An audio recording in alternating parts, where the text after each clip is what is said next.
Salut les amis. Aujourd'hui on va se retrouver pour une nouvelle petite vidéo.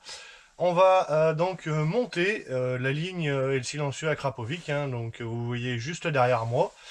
Et on va faire le test donc des décibels. En premier lieu on va prendre les décibels de l'échappement d'origine. Et après on fera les décibels de la Krapovic avec chicane, en enlevant une chicane et en enlevant les deux chicanes pour voir la différence. Alors ça sera à prendre avec des pincettes parce que je suis dans mon garage, il est fermé. Donc ça peut résonner, mais c'est vraiment pour voir la différence. C'est pas réellement pour ce qu'on sort en décibels, parce qu'on va se fixer sur une base en fait de l'origine, mais c'est vraiment pour voir l'écart qu'il y a entre les deux. Et en fonction de ça, vous pourrez déterminer les décibels s'ils restent acceptables ou pas. Allez, on voit ça tout de suite.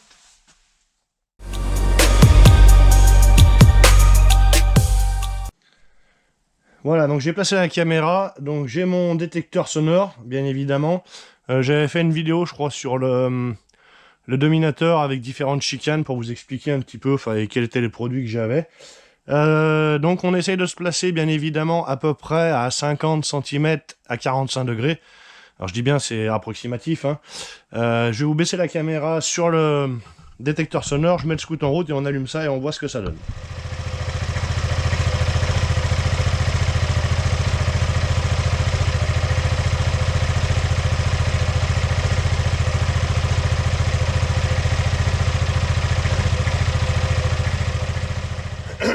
Voilà, bon, qu'est-ce qu'on a pu constater? Voilà, donc environ 75, je sais pas si vous allez voir quelque chose, voilà, là. Environ 75 décibels, donc sachant qu'on est dans le garage. Je crois qu'il est donné pour 86, il me semble, je crois, le scout. Alors après, je suis au ralenti, je peux pas, là-dessus, avec l'ABS, enfin la SR, on peut pas accélérer à part le mettre sur béquille. Après, ça fait un barouf pas possible, donc c'est pas envisageable. Et puis là, ce qu'on veut vraiment voir, c'est la différence qu'il y a entre un silencieux d'origine et un silencieux dit adaptable. Donc voilà. Maintenant qu'on a fait ça, on va passer donc au démontage du silencieux et du collecteur d'origine. Et par la suite, on mettra donc le collecteur d'origine que j'avais, mais que j'avais nettoyé, et le silencieux avec Krapovic. Comme ça, je vous fais voir exactement comment on fait pour démonter et remplacer tout ça. A toutes. Voilà, donc je vais vous faire voir comment on enlève le silencieux d'origine. Bien qu'il en soit, j'avais fait une vidéo quand on avait remplacé donc, le Dominator. Il me semble que j'en avais parlé, mais bon, tant qu'à faire, je vous remontre tout ça. Donc on prend ici clé Allen de 4. On va enlever le cache. Faites pas attention à l'état du scooter, hein. Il est dégueu, dégueu, dégueu. Il faut que je le lave, mais vu qu'il fait un temps pourri, voilà, c'est pas vraiment le bon moment pour le nettoyer. On fera ça ultérieurement.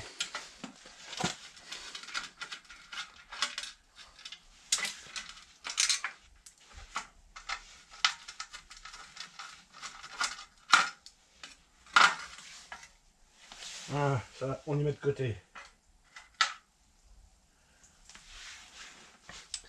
On va prendre une clé plate en dessous pour déverrouiller le contre-écrou. Alors moi c'est du 12, mais il me semble qu'à l'origine c'est du 13. Donc vous prenez la clé adéquate. Clé plate. Voilà. C'est défait. On va défaire la grande vis de maintien qui est en dessous avec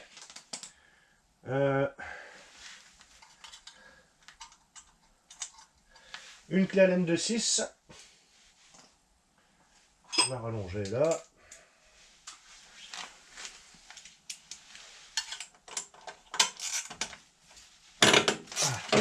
Alors ça c'est une partie qui est très simple. Le plus compliqué va être bien évidemment le collecteur. On verra ça par la suite.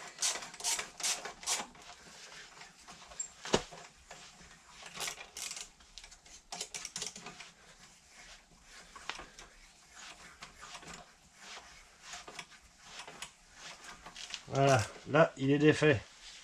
On va défaire la vis de maintien ici avec du Torx. Et c'est une Torx de 40.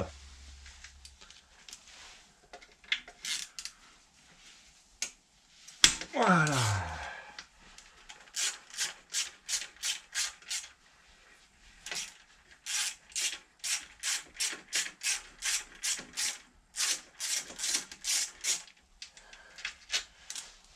on y met de côté. On a le collier ici, une clé de 17. Non, 18. 17.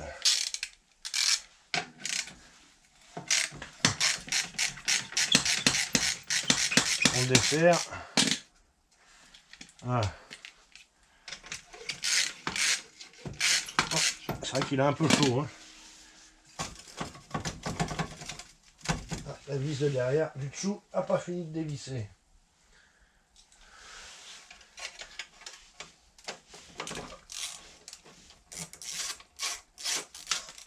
Hop là, on a fait tomber l'écrou. Voilà, ça on enlève ça. Et on retire le silencieux avec son joint qui est là. Avec un joli poids. Après on enlève la sangle. On a une... elle est coincée derrière. Voilà. On a un axe de maintien qui vient dans la sangle et on tire. L'axe il est là. Ça passe derrière. Ici. Ça vient se coincer dedans. On va mettre une autre fixation à la place. Ouah, et bah, je le laisse refroidir, hein, et puis je vous reprends quand il est froid, parce que je ne vais pas me cramer les doigts. Hein. Allez, on continue donc pour le démontage donc, du collecteur d'échappement qui se trouve ici, enfin dessous là. Il va falloir qu'on enlève le sabot. Donc le sabot, on va prendre une Torx de 30.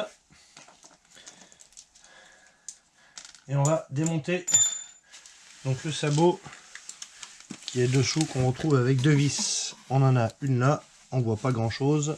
On va mettre un peu de lumière. Hop, voilà. Donc on a une vis là et une vis sur l'avant.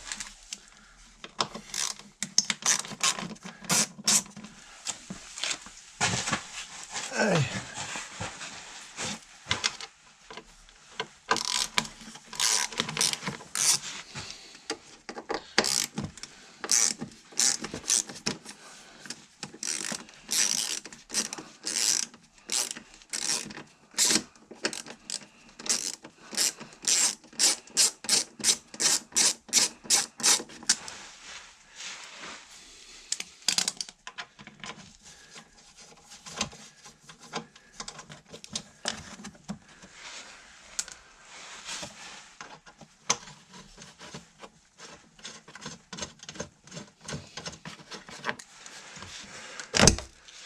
Voilà, hop, on enlève le sabot, on le met de côté. Et donc après, on va avoir accès donc, aux vis du collecteur. Alors, je sais pas si on va y voir dessous là.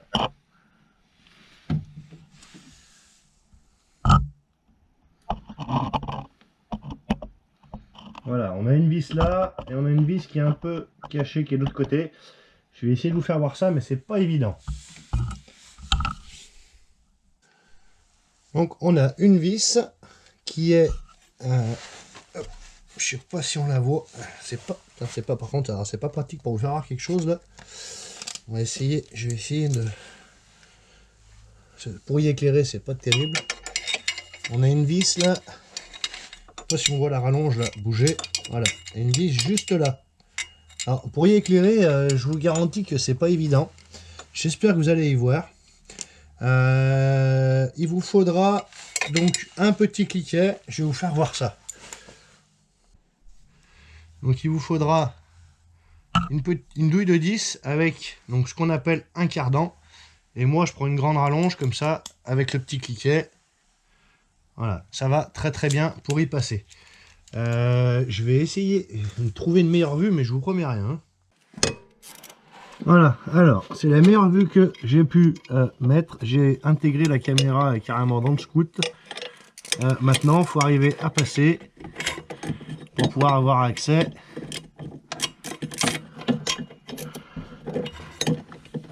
Alors c'est un peu plus chiant.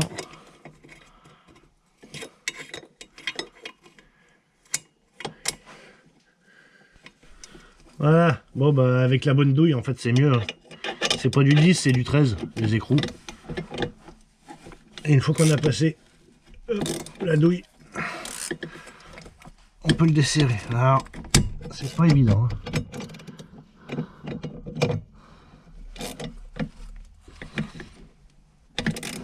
C'est pas évident du tout. Ça, à mon avis, je suis pas du tout bien placé.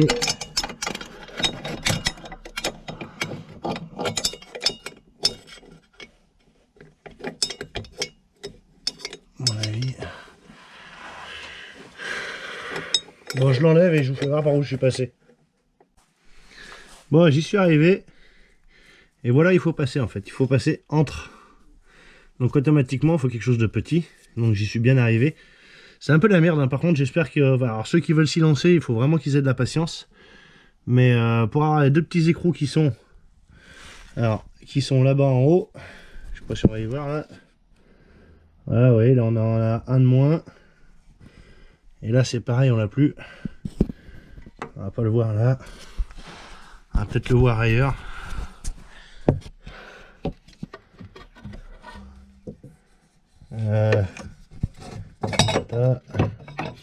Voilà, là il y est plus, on le voit bien. Donc voilà, maintenant voilà, l'échappement il bouge dans tous les sens, donc là on est bon. Allez, maintenant on va débrancher la sonde lambda. Alors la sonde lambda, on la retrouve donc sur l'échappement, donc elle est juste là. On remonte le fil qui passe le long de la culasse et on a une prise qui est juste là. Voilà, on va essayer de passer les mains dans la caméra en même temps que je la débranche et j'arrive à caler la lampe. Voilà. Donc, la prise, elle est... Ah, évidemment, on n'y voit rien si je passe ma main devant la lumière. Là. Donc la prise, elle est juste là. Voilà. C'est la prise de la sonde lambda. Donc vous levez le petit. Hop. Et après, il faut défaire la prise de son agrafe. Voilà. Donc là, on est bon. Et maintenant, il faut sortir l'échappement.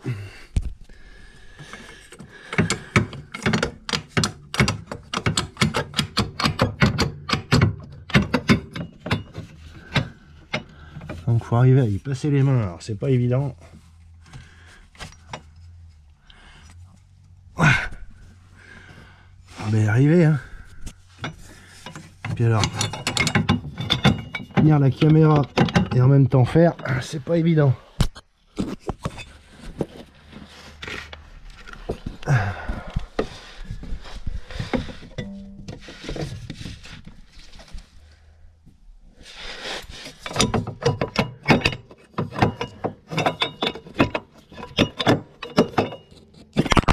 Voilà, la caméra elle est tombée. Bon, je l'enlève et je vous reprends. J'ai réussi à le décoincer. Alors maintenant, voilà, vous voyez, il sort tout seul. Hop, il y a le joint qui est tombé. Je sais pas si vous avez vu au même moment. Voilà. Là, il sort tout seul. Voilà.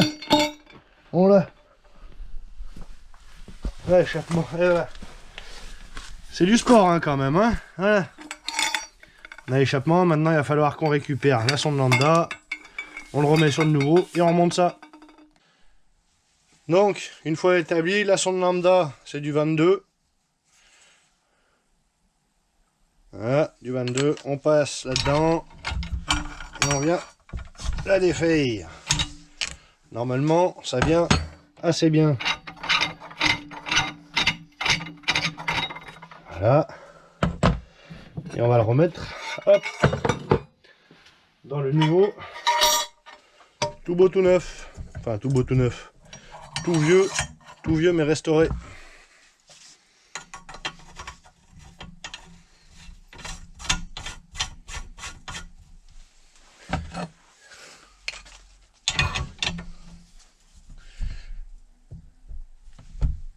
Voilà.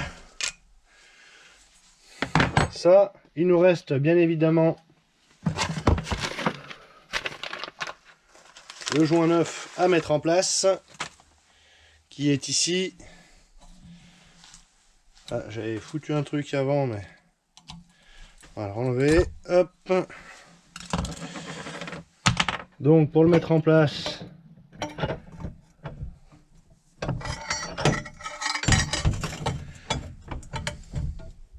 Voilà. Il va là, mais il bouge un peu. Ce que je vous conseille de faire, c'est de mettre un coup de patte à joint. Léger, hein, vous n'en mettez pas 3 tonnes. Hein. Un point là. Et allez, hop. Hop, un là. Un là. Et comme ça, le joint, il est collé. Et au moins, il bouge pas. Allez, maintenant, il ne reste plus qu'à remettre ça et ben, sur le scooter. Donc voilà. On voit le trou de l'échappement. Là, on voit... Donc là, on a le trou du berceau, en fait. Et c'est par là qu'il faut passer, en fait, avec la clé pour y enlever. Pour accéder aux 2 vis. Donc on en profite pour jeter un œil à l'intérieur du cylindre, si on arrive à y voir quelque chose. Enfin, à l'intérieur du cylindre, à l'intérieur de la culasse, pardon, plutôt. Je suis encore en dedans. Hop, voilà. Allez, on va tout remettre en place. Voilà, donc là, j'ai remis le collecteur en place. J'ai remis mes 2 vis, mes 2 écrous. J'ai mis un bout de Chatterton autour pour pas qu'il bouge dans tous les sens.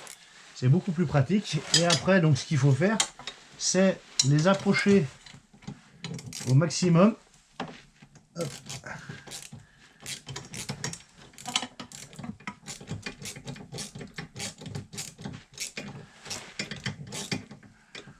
Donc petit à petit,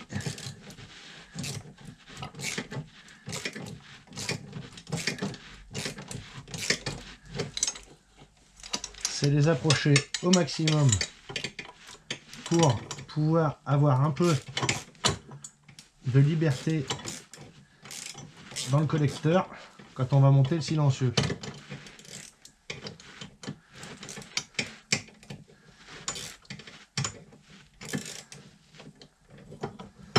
Ah, il fait chier ce machin. Alors, autant vous prévenir, c'est pas une partie de plaisir. Hein.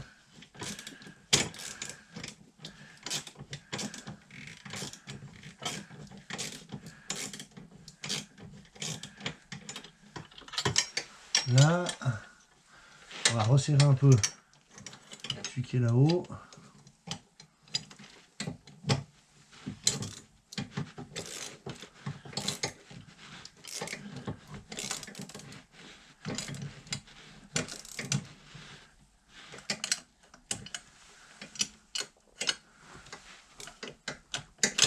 Ah, vous voyez déjà, il bouge déjà quand même beaucoup moins. Là.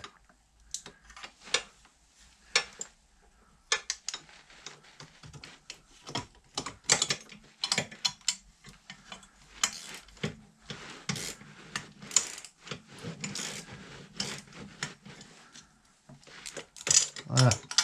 On va le laisser comme ça pour le moment. Vous voyez, il bouge un peu, mais pas trop. Il faut essayer d'appliquer le même serrage droite-gauche sur les 2 mêmes vis pour que le joint il plaque correctement et qu'il n'y ait pas de fuite après par la suite. On va nous rebrancher la prise. Donc on va faire repasser la prise là-haut.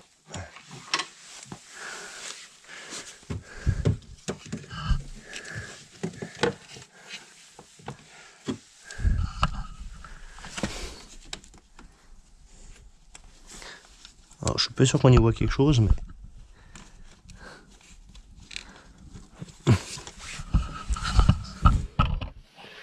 Ouais, je remets la prise. Allez, on va monter le silencieux. Donc, on a tout d'abord ce petit collier. C'est là où on va mettre les ressorts, donc sur le silencieux. Il faut le mettre, je pense, comme ça. Non, dans l'autre sens. Voilà, comme ça, pour que la vis soit derrière. Donc, comme ça, là. Voilà. Donc la vis là, derrière, comme ça. Voilà. On a le collier. On va le mettre aussi de façon à ce qu'il soit caché, pas que ça se voit. Les petits ressorts, etc. On a cette patte de fixation qu'il va falloir qu'on mette. Hop. Donc, si je dis pas de bêtises, elle va comme ça. Donc il faut la rentrer là derrière et il me semble qu'elle va comme ça, voilà, vous voyez, elle va comme ça là. Voilà, comme ça elle se cale dedans. On va la laisser dedans tranquillement en espérant qu'elle bouge pas trop. Elle bouge un peu. On va rentrer, hop, le silencieux sur le collecteur. Hop.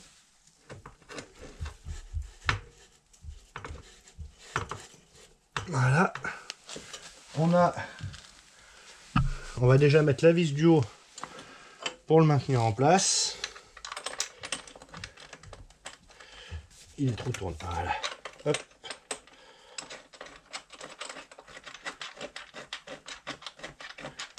Voilà.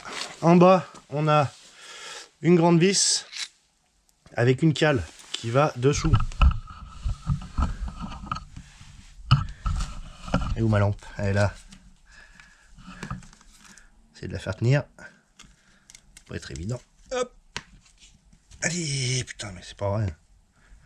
Là, on a là.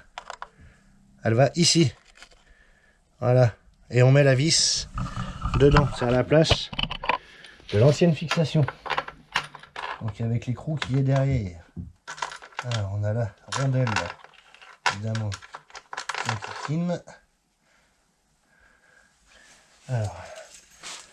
J'ai l'impression que ils se sont fait chier. Ils se font chier pour ces trucs là. Pourquoi je peux pas mettre mon truc là? Faut le mettre avant ça.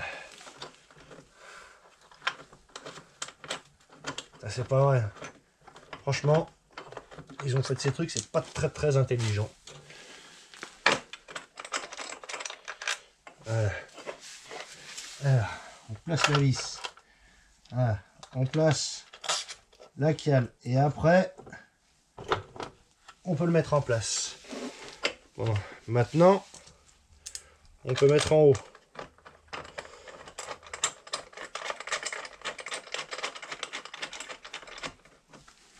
Voilà. Et derrière, par la suite, on vient mettre notre écrou. Alors normalement, c'est un écrou prisonnier. Mais moi, j'ai eu des soucis, donc j'ai été obligé de le virer. Et je l'ai changé par un écrou normal. Juste enlever l'écrou qui était dans la cage.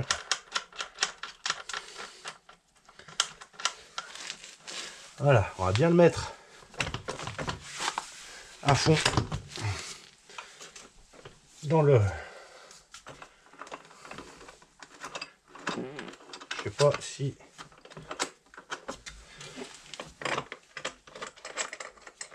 Je sais pas s'il est à fond là. Non, là il est pas à fond. Et en bas je crois pas non plus. Mais dans le collecteur il doit être à fond. Visiblement je peux pas aller plus loin. Donc on va serrer tout ça.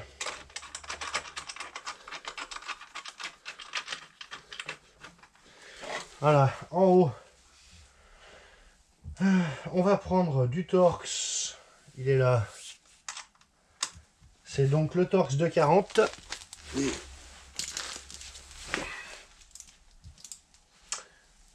Qu'est-ce que j'ai fait de mon embout? Putain, j'en fous de partout. Là. En haut, c'est du Torx 240. Donc, on met en haut, on serre bien. Là, voilà, ça bougera pas. Et en bas,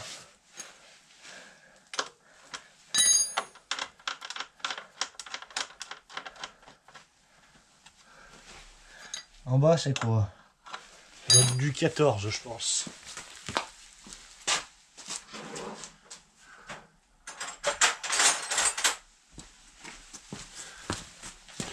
En bas, on a 14 là.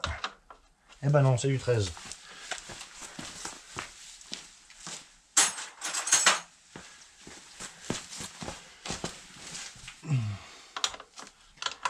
Allez, on prend la clé de 13. On serre correctement. Pour pas qu'il s'échappe. Voilà.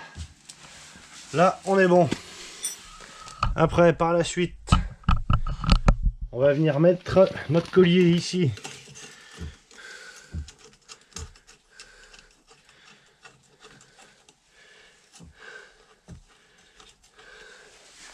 Hop, on va venir le mettre correctement à fleur. avec une clé de 10.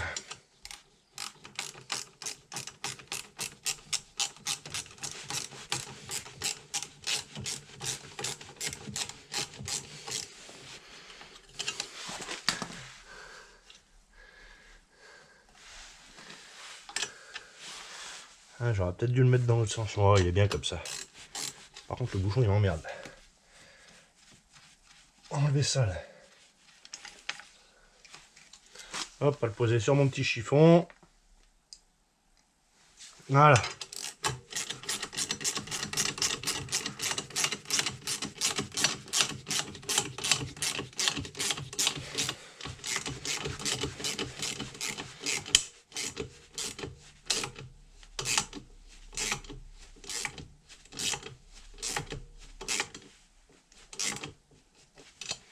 Voilà, là il bouge plus.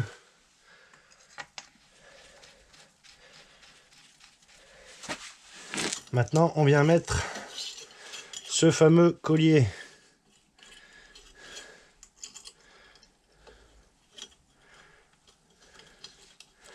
Donc il vient comme ça.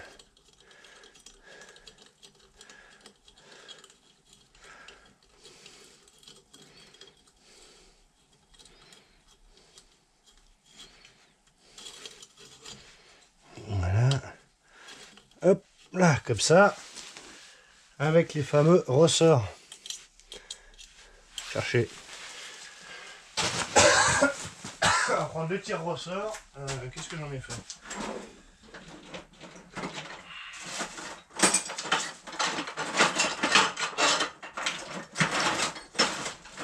C'est quand j'en ai besoin que je le retrouve pas.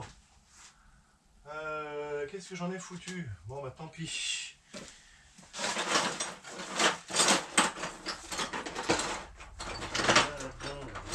Voilà. Il est là le tir ressort. Et on met les ressorts en place. Hop. Voilà. Et en dessous pareil.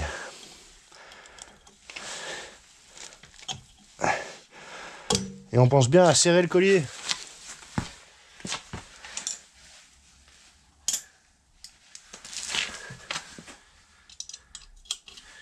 Ouh, c'est du petit ça. Ça va être du 3. Ouais. Exact. La laine de 3.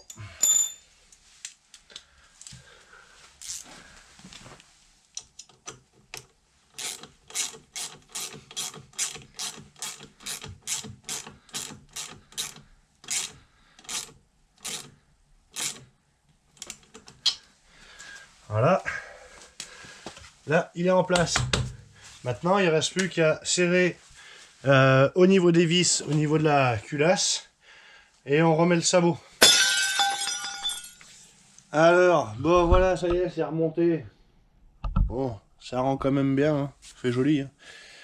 Donc, avec le petit connecteur chromé, tout bien poli.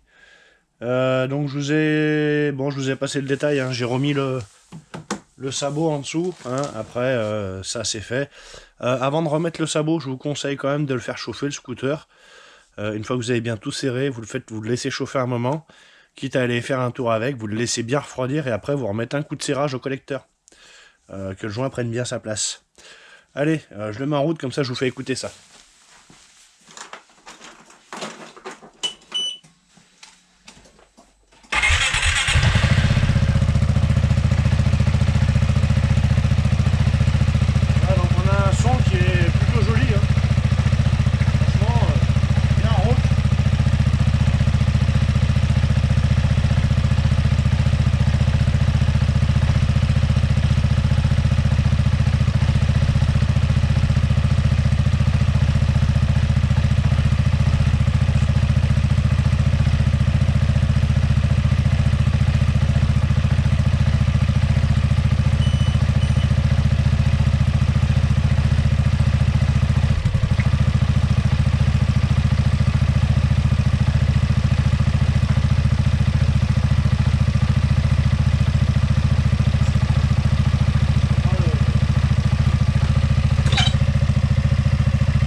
Donc un joli petit son.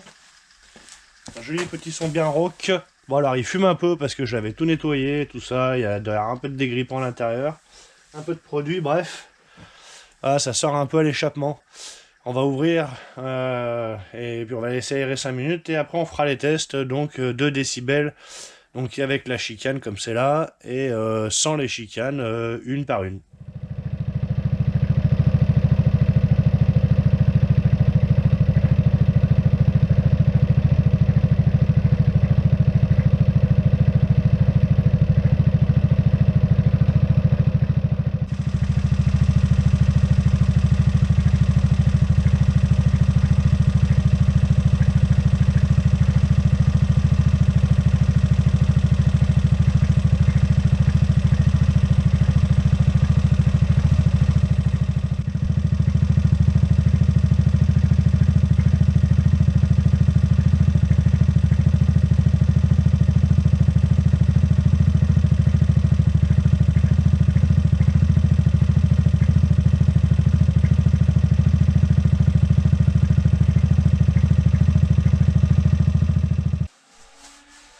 Voilà, donc comme vous avez pu le voir sur le test des décibels, donc avec les deux, donc d'origine du début, avec les 2 chicanes sur la CRA, en enlever une, en enlever les deux. À la fin, ça fait quand même beaucoup par rapport à l'origine. On était à 75, un peu moins de 75 parce que bon, ça varie. Et puis comme je vous ai dit, on est un peu à l'abri quand même, on est enfermé. À la fin, sans les chicanes, on se retrouve à 83. Des fois, c'est même monté à 83,5. Donc ça fait presque 10 décibels de plus. Enfin, ça fait, ouais, ça fait 8,5 à peu près. 8,5 de décibels supplémentaires, c'est énorme. Déjà d'origine, on est à 2 décibels supplémentaires. Et je trouve qu'il fait largement assez de bruit. Donc les chicanes, elles vont rester, ça c'est sûr et certain. Mais voilà, on voit que ça fait quand même un joli bruit. Avec les chicanes, hein, sans les chicanes, c'est une catastrophe, hein, c'est horrible. Il y en a, je sais pas comment ils font pour rouler comme ça met une tête infernale. Je sais pas si vous allez l'entendre dans la vidéo, mais ça fait vraiment du bruit sans les chicanes. Voilà, donc pour ceux qui veulent s'amuser à changer la ligne, bon courage. Je me rappelle plus que c'était aussi chiant. Le premier coup, j'avais vachement de place en fait avec l'ancienne ligne parce que c'était pas celle d'origine. C'était une ligne qui était montée dessus. Moi, j'avais le tube d'origine qui apparemment est un peu plus large au niveau de la sortie du collecteur.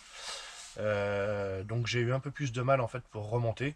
Il a fallu que je passe la douille par en haut avec le cardan et la rallonge pour pouvoir accéder, visser. Ça se fait, hein. Mais évidemment, bien évidemment, coucher par terre, c'est pas pratique. Il n'y a pas vraiment beaucoup de place. Donc pour ceux qui veulent le faire et qui n'ont pas l'habitude de faire de la mécanique, je vous souhaite vraiment bon courage et bonne chance. Les noms d'oiseaux, ça va fuser.